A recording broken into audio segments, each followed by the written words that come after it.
kasih untuk Anda yang masih menyaksikan Coffee Morning bersama RDK untuk pagi hari ini dan masih membahas mengenai UMP 2022 berpihak ke buruh. Nah, masih bersama dua narasumber yang hadir di studio dan bersama Ketua FSPMI Bintan, Bung Andi Sihaloko, yang saat ini berada di industri Lobam dalam aksi unjuk rasa yang sedang dilakukan. Nah, kepada Bapak Zamri, mediator hubungan industrial di Disnaker Provinsi Kepri, sebenarnya dari angka-angka yang sudah ditetapkan untuk khususnya untuk wilayah Kepulauan Riau, apakah upah tersebut sudah memihak ke buruh? Kalau kita bicara untuk berpihak ke buruh, ya karena upah ini juga kita harus memikirkan dua sisi ya Mbak ya. Apa aja tuh Pak? Sisinya di samping untuk kepentingan buruh sendiri, juga ada pengusaha yang kita pikirkan gitu. Oke, nah, baik. jangan sampai upah yang terlalu tinggi kita ditetapkan itu memberatkan pengusaha. Justru nanti yang repot sendiri ya si pekerja. Bisa-bisa itu terancam dengan pihak pemutusan hubungan kerja dan segala macam. Nah, itu memang sudah kita pikirkan dampak-dampak yang seperti itu ke depan. Makanya upah minimum yang untuk tahun ini yang dirumuskan oleh pemerintah memang sudah memikirkan dari semua sisi lah, dari semua lini, dari untuk keberlangsungan usaha dan untuk keberlangsungan bekerja itu sendiri si pekerja. Nah, jadi kedua belah pihak sudah dipikirkan. Jadi kita ini dari pemerintah ya hanya memfasilitasi. Jadi sebagai jalan tengah untuk penetapan upah itu tadi. Jadi kalau penetapan upah terlalu tinggi dikhawatirkan itu ancaman pemutusan hubungan kerja, pemutusan kontrak dan sebagainya. Berarti jangan sampai pekerja menuntut upah yang tinggi sementara income dari perusahaan juga tidak memungkinkan. Perusahaan tidak mampu ya? untuk membayarnya. Gitu. Oke, baik. Nah, pemirsa, kami masih menantikan live interaktif Anda melalui nomor 0831 6159 3800. Silakan bagi Anda yang ingin bergabung. Kami ulangi nomornya 0831 6159 3800 bersama dua narasumber kami, yaitu Bapak Zamri Ardi, mediator hubungan industrial dari Disnaker Provinsi Kepri, dan juga ada Bapak Darsono yang merupakan Ketua Korwil Provinsi Kepri Federasi Serikat Pekerja Seluruh Indonesia. Baik, Pak Darsono, menurut Bapak angka-angka yang sudah ditetapkan tersebut memihak ke buruh atau tidak sih? Baik, kalau soal memihak, ya namanya manusia itu tidak ada cukupnya. Apalagi kebutuhan sekarang meningkat seperti itu ya. Di samping itu kondisi juga yang belum kondusif. Saya lebih setuju, coba kita belajar, kita syukuri nikmat. Apa? Kenapa saya katakan begitu? Besar pun upah, kalau harga kebutuhan hidup juga naik, sama sekali nggak ada. Sama aja seperti itu ya Pak? Saya lebih setuju berperan, serikat pekerja yang ada di perusahaan itu bermusyawarah dengan pengusaha, berunding, mau naik 100% pun pedagang nggak dengar. Oke, karena akan mempengaruhi inflasi secara keseluruhan ya Pak? Kalau secara umum. Jadi kalau kami tapi ya, mungkin rekan lain kita kan nggak tahu pahamnya. Kalau kami itu masalah UMK ini nggak terlalu didebatkan. Kenapa? Rumusnya sudah ada, sudah diatur. Ya kita kan tinggal di negara yang punya undang-undang. Nah, kalau kita nggak nurut pemerintah, terus kita mau nurut siapa? Oh, berarti menurut SPSI lebih baik dibicarakan secara internal. Internal perusahaan dengan pekerja. Nah, contoh sekarang perusahaan yang bagus. Ya, perusahaan farmasi, dia bagus. Pak, fluktuasi grafik perusahaan Bapak naik. Tolong Pak, upah kami ditambah dari UMK sekian. Nah, tapi itu kan lewat serikat. Kalau individu pekerja riskan sekali. Jadi peranan serikat. Cuman pesan saya, janganlah perusahaan ini alergi dengan hadirnya serikat, itu aja. Karena justru mereka yang bisa membantu kondisi perusahaan, tahu neraca rugi labanya. Kalau individu pekerja, nggak bakalan dia tuh ngerti. Jadi ini saya kampanye promosi sedikit ya. Tadi yang ditelepon tadi kan, kalau Anda tidak mau bermasalah, itu masalah ya. Tapi tidak dipermasalahkan nggak jadi masalah. Nah, kalau mau dibantu, hubungi 0813 6455 617. Oh, itu nomor HP Pak Darsono. Nomor HP saya. Yang mau 0813 6455 617. Silakan hubungi saya. Gabung dengan saya, akan saya bantu menyelesaikan. Jembatan antara untuk menjembatani. supaya nggak riskan tadi muncul. Ke pemerintah gitu ya? Iya. Oke, itu salah satu keuntungan gabung di serikat pekerja betul. ya? Serikat pekerja banyak. Silakan gabung ke serikat pekerja yang ada. Itu aja. Baik, jadi tidak menghadap manajemen sendiri seperti itu ya? Iya. Karena pastinya akan diberi solusi dari serikat pekerja yang menjembatani hal tersebut. Bisa mencari win-win solusi. Oke, baik. Nah, seandainya dalam 2 tahun ke depan PP tersebut tidak direvisi, ya, apakah dari SPSI Kepri ini seperti yang tadi dikatakan bisa jadi akan melakukan aksi demo juga? Apakah tapi juga akan menyurati instansi-instansi terkait? Kalau kami tidak mengedepankan, maaf ya, kalau kami karakter kami beda dengan teman yang lain. Kami tidak mengedepankan demo. Kami mengedepankan damai dulu. Oke. Kalau sudah mentok, nggak ada jalan keluar, nggak ada solusi, baru demo. Maaf, kami beda. Oke, baik. Baik, Pak Zamri sebenarnya, oke, kita terima penelpon dulu ya. Halo, selamat pagi. Halo, selamat pagi. Halo. Dengan siapa di mana? Halo. Baik, mungkin bisa diulang kembali untuk menghubungi kami. Bagi Anda yang ingin berinteraksi bersama 2 narasumber yang hadir di studio di nomor 0831 6159 3800 dalam program Dialog Live Coffee Morning mengenai UMP 2022 berpihak ke buruh atau tidak. Halo.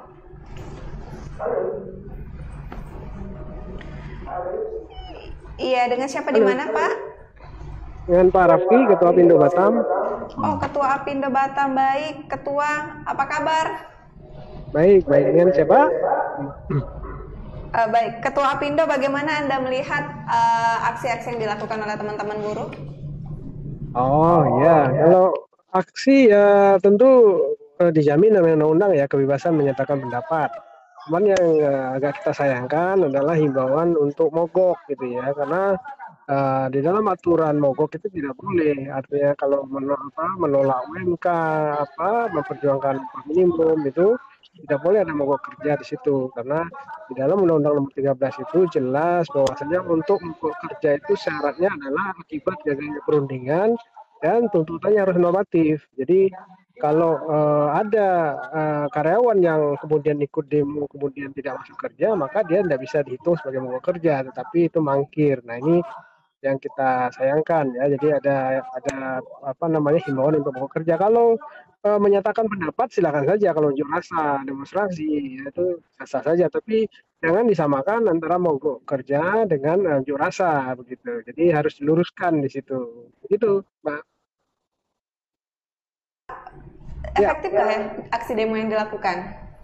Ya kalau ini ibaratnya kan PP 36 tahun 2021 tahun 2020 itu kan sudah disahkan. Artinya formulasi upah minimum itu berdasarkan PP 36 tahun 2021. Ini kan peraturan pemerintah. Jadi yang sudah berlaku dan ini ibaratnya ini sudah keputusan bersama ya sebuah negara. Nah, artinya ketika sudah diputuskan kita kemudian demo menolak apa yang sudah diputuskan, itu sama saja kita artinya menyuruh negara merubah peraturan pemerintah. Itu kan sulit, artinya melawan peraturan pemerintah itu sebenarnya tidak boleh. Artinya gubernur sendiri itu nggak akan berani karena yang dilawan di sini adalah pemerintah pusat ya. Jadi menurut saya pribadi itu mungkin ya kurang efektif juga kalau dilakukan dengan cara-cara demonstrasi. Mungkin cara yang lebih tepat itu adalah dengan menggugat ke pengadilan. Misalkan kalau masalah upah minimum itu bisa digugat ke pengadilan TUN ya, Tata Usaha Negara Tanjung Pinang, itu boleh dilaksanakan ya Pak, gugatan. Tapi kalau unjuk rasa saya pikir kurang efektif ya, dampaknya juga kurang efektif kepada hasilnya nanti gitu. Karena upah minimum tersebut sudah ditetapkan. Nah, apakah angka-angka yang ditetapkan sudah ditetapkan dan itu ya, memihak sudah ke buruh, Pak, menurut Bapak? Sudah jadi aturan di situ ya, itu. Jadi gubernur hanya ngikut. Apakah angka-angka tersebut yang sudah ditetapkan menurut Bapak upahnya memihak ke buruh? Di sini bukan masalah memihak dan tidak gitu ya. Jadi di sini ada pihak pengusaha, ada pihak pekerja. Jadi pemerintah itu mempertimbangkan semua. Namun di sini harus kita ingat juga bahwasanya ada pihak ketiga di situ yang belum terhitung ya, banyak ya, karena dia nggak punya asosiasi dan dia nggak punya serikat, yaitu kelompok yang menganggur. Nah ini kan jumlahnya sangat banyak gitu ya, di Kepri saja itu jumlahnya sangat banyak. Nah itu ini nggak ada asosiasinya, nggak ada serikatnya, jadi mereka nggak bisa bersuara, nggak kedengaran suaranya. Ini juga dihitung oleh pemerintah. Artinya begini, ketika upah itu naik terlalu tinggi, maka perusahaan akan mengurangi tenaga kerja. Akibatnya apa? Pengangguran akan bertambah. Nah, ini yang diperhitungkan pemerintah juga, sehingga di dalam masa pandemi COVID-19 itu kemarin 2020 pemerintah menyarankan menginstruksikan agar UMK jangan naik, UMP jangan naik. Nah, sekarang kenaikannya relatif kecil. Gunanya untuk apa? Gunanya untuk supaya perusahaan bisa nafas dikit di masa pandemi dan diharapkan mereka nambah tenaga kerja, mengurangi PHK gitu. Dengan begitu si pihak ketiga tadi yang orang yang menganggur ini diharapkan bisa segera mendapatkan pekerjaan. Nah, ini juga yang diperhitungkan oleh pemerintah, tidak hanya kepentingan pengusaha ataupun kepentingan buruh begitu. Jadi kita mungkin harus pahami bersama bahwasanya pemerintah itu, semua rakyat itu adalah diperhatikan oleh pemerintah, tidak hanya buruh, tidak hanya pengusaha, tidak hanya juga para pencari kerja begitu. Nah, para pencari kerja ini masalahnya selama ini nggak kedengaran suaranya karena mereka nggak punya asosiasi, nggak punya serikat ya, seperti buruh dan Apindo gitu ya. Kalau pengusaha ada, kalau perusahaan ada Apindo ya, kalau buruh ada serikat pekerja, serikat buruh. Nah, mereka kan tidak ada serikatnya mereka gitu. Baik, baik Pak Rafki, dalam menentukan UMP 2022 peran Apindo apa saja Pak? Bagaimana? Oh ya, kalau peran Apindo kita ikut berunding. Jadi seluruh dewan pengupahan yang ada di tingkat kota sampai provinsi sampai nasional itu seluruhnya yang mewakili pengusaha itu dari Apindo. Jadi kepentingan pengusaha diwakili oleh Apindo dan Apindo menunjuk perwakilan untuk duduk di dewan pengupahan. Jadi di situ kita berunding dengan dua pihak lain. Pihak kedua itu adalah kawan-kawan dari serikat buruh, serikat pekerja. Pihak ketiga itu adalah pemerintah. Di situ ada dinas tenaga kerja dan dinas-dinas terkait begitu. Jadi peran kita di situ ya tentu selama ini berunding. Namun dengan PP 36 2021 ini kita tidak diberikan ruang untuk berunding lagi. Jadi sudah ada formulasinya, sudah dihitungkan oleh BPS ya, angka-angkanya sudah ada BPS yang mengeluarkan angka ya, kemudian menerbitkan surat edaran, kita tinggal masukkan ke formulasi, keluarlah angka yang harus ditetapkan gubernur. Dan gubernur juga di sini boleh dikatakan diinstruksikan oleh Menaker dan Mendagri untuk ikut keputusan pemerintah pusat.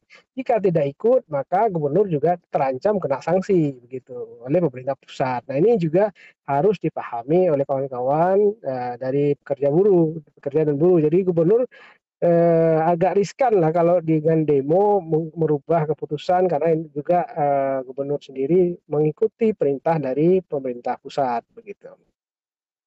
Pak Rafki, nah Pak Zamri, sebenarnya apa sih tujuan dari PP tersebut? Baik Pak Rafki, terima kasih ya Pak. Cukup ya. Baik Pak Rafki, terima kasih. Waalaikumsalam warahmatullahi wabarakatuh yang sudah bergabung live interaktif ya. Ini Ketua Apindo Batam yang mengatakan aksi-aksi yang dilakukan itu kurang efektif karena itu tadi yang sudah seperti disampaikan di awal. Upah minimum itu sudah ditetapkan. Nah, sebenarnya juga bukan berbicara memihak ke buruh atau tidak, tapi lebih kepada mengurangi endingnya tingkat pengangguran ya. Betul. Apalagi pengangguran di Kepri masih nomor 1 ya, Pak Zamri? Masih tertinggi di Indonesia ini. Masih tertinggi di Indonesia lebih ya. Oke, baik. Halo, kita mencoba menghubungi kembali Bung Andi. Halo Bung Andi. Halo. Iya, Bung Andi, bagaimana dapat mendengar apa yang disampaikan oleh Ketua Apindo tadi? Ya. Jadi sebenarnya jangan menggiring opini, penggiringan opini bahwa perusahaan itu akan tutup dengan UMK. Jadi sebenarnya yang menjadi pokok permasalahan kita apa yang karena di perusahaan ya kita selalu aktif memberikan poin-poin masukan dan bercerita tentang manajemen. Sebenarnya ini yang menjadi inti utama itu adalah birokrasi. Birokrasi pendirian perusahaan, bagaimana prosedur exit impact itu menjadi masalah. Jadi sebenarnya tidak benar kalau dengan ada apa sih dikatakan UMK ini menimbulkan tingkat pengangguran. Karena itu menggiring opini yang salah. Coba kita survei. Kita tahu sendiri bahwa di kawasan sekarang Lebon itu, ya income-nya itu bukan karena kita katakan masalah UMK. Sudah, tapi kecenderungan sebenarnya birokrasi di Indonesia itu bertele-tele, artinya ribetnya dibandingkan dengan negara-negara asing. Makanya seperti di Lebon itu banyak perusahaan hengkang misalkan ke Malaysia, ke Vietnam, dan lain ke Asia Tenggara khususnya gitu. Karena yang menjadi masalah itu bukan masalah UMK, tapi sebenarnya ini PR besar. Di dalam sebenarnya Undang-Undang Cipta Kerja itu sebenarnya titik beratnya itu jangan menjadi buruh itu upah itu menjadi korbannya. Tapi harusnya bagaimana investasi masuk itu sebenarnya ya pemerintah harus perbaiki birokrasinya. Bukan masalah di sini buruh itu menjadi korban. Jadi selama ini yang menjadi masalah di kita anggap itu buruh itu sebagai aset. Sebenarnya buruh itu adalah partner. Ada pengusaha, ada buruh. Dua-dua ini harus seiring berjalan sehingga menimbulkan yang namanya bisnis, keuntungan bisnis. Yang selama ini ya toh selalu digiring opini bahwa tidak ada investasi, artinya perusahaan hengkang, pengangguran banyak itu karena UMK. Ya, coba kita teliti aktualnya di lapangan itu sebenarnya apakah itu UMK yang menjadi sumber masalah? Karena bukan di situ. Saya jadi setuju dengan apa yang di pendapat Ketua OPID dari Batam. Baik, tetap masing-masing kelompok serikat pekerja atau serikat buruh punya pandangan masing-masing ya. Baik, Bung Andi, endingnya apa sih yang diinginkan dari aksi yang dilakukan? Kita harapkan pemerintah dalam hal ini memang untuk menjelaskan ke kita alasan yang masuk akal kepada teman-teman di sini. Makanya kita selalu tunggu apa yang menjadi alasan pemerintah sehingga penetapan UMK Bintan itu tidak naik gitu loh dari 7 kabupaten. Kita punya alasan sebenarnya kalau kita hitung penyesuaian UMK itu sebenarnya juga ya ada inflasi, ada pertumbuhan ekonomi seperti itu. Nah, tapi data yang disampaikan tadi Bapak Jamil seperti saya bilang data dari BPS itu ya kita tahu muncul dari mana gitu loh. Itu yang sangat sayang. Jadi harapkan sekarang masih menunggu kita itu niat baik dari pemerintah. Hadir atau tidak. Kalau tidak hadir memang kita sampaikan bahwa kita akan tetap bertahan. Baik, Bung Andi, terima kasih kebersamaannya untuk pagi menjelang siang hari ini. Semoga perjuangan yang dilakukan memberikan hasil yang baik, Bung Andi. Sukses di sana. Selamat pagi. Baik, pemirsa, itu bersama Andi Sihaloho, Ketua Federasi Serikat Pekerja Metal Indonesia FSPMI Bintan yang saat ini berada di lokasi aksi unjuk rasa di seputaran industri Lobang Bintan ya.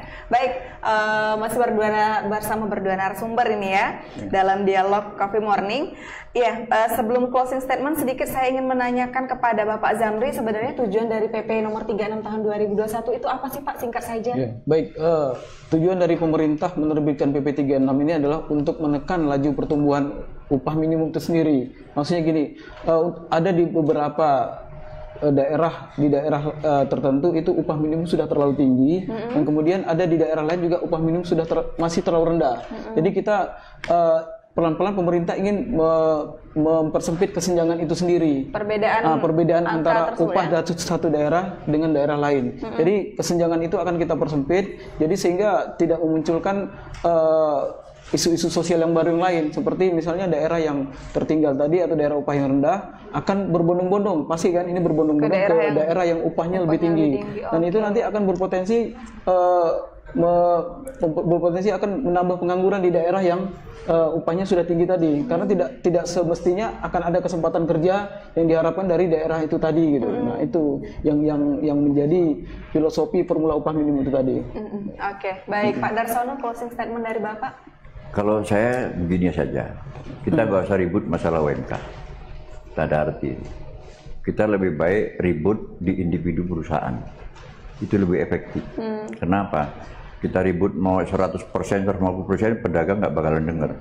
Tapi kalau yang namanya UMK naik 10%, yes, harga kebutuhan naik juga 10%. Ujung-ujungnya 0 sama 0 juga sama kita. Nah, jadi pesan saya, pengusaha tolong jangan alergi dengan hadirnya serikat di tempat perusahaan itu.